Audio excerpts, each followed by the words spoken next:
সক্ষম। তুমি চাইতে দেরি, আমি দিতে কি সক্ষম। সুবহানাল্লাহি বিহামদি। দেখেন আল্লাহ এই মাস, এই জন্য এই মাসের এত সম্মান আমাদের উপরে কি দান করছে। রমজানের মাস হচ্ছে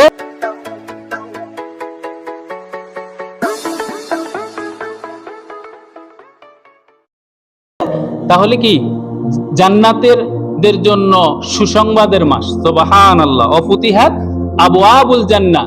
যেই ব্যক্তি এই মাসকে স্মরণ করে আল্লাহর ইবাদত করবে এবং আল্লাহর কাছে গুনাহ মাফ চাইবে, আল্লাহ রাব্বুল আলামিন বলে ওই ব্যক্তিকে আমি এমন একটা তার জন্য স্পেশাল জান্নাত রেখে দিয়েছি। সুবহানাল্লাহ। ওই জান্নাতটা হলো কি? ওই জান্নাতটা হলো কি? রাইয়ান নামে একটা জান্নাত আছে। কি? রাইয়ান।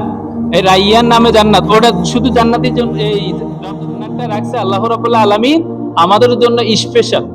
সুবহানাল্লাহ। ওই জান্নাত দিয়ে আমরা কি অতিক্রম করব, কারণ ওই জান্নাতের মধ্যে অন্য কোনো লোক ওই জান্নাতে প্রবেশ করতে পারতো না, শুধু একমাত্র রোজাদার ছাড়া। যাদেরকে রোজাদারকেও আল্লাহ রাব্বুল আলামিন ওই বাঁচিয়ে ফেলবে।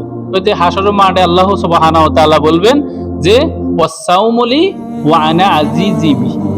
আসলে রোজাটা হচ্ছে কি? রোজাটা হচ্ছে একটা ঢাল স্বরূপ। ঢাল বুঝছেন? যে যুদ্ধের মাঠের মধ্যে আমরা যখন যাই তখন এরকম থাকে। তো এই যে রমজানটা যখন বলছে বন্দা তুমি যখন রমজান রাখো, মনে করো ওই রমজানটা তোমার কাছে একটা ঢাল স্বরূপ হবে, জান্নাত অর্জন করবে। সুবহানাল্লাহ। ওই রমজান এমন একটা মূল্যবান জিনিস যে ওই ঢালটাই তোমারে কি জান্নাতের দিকে নিয়ে যাবে। যেমন যুদ্ধের ময়দানে ওই ঢাল দিয়ে সে নিজে কি সেভ করতে পারেনি।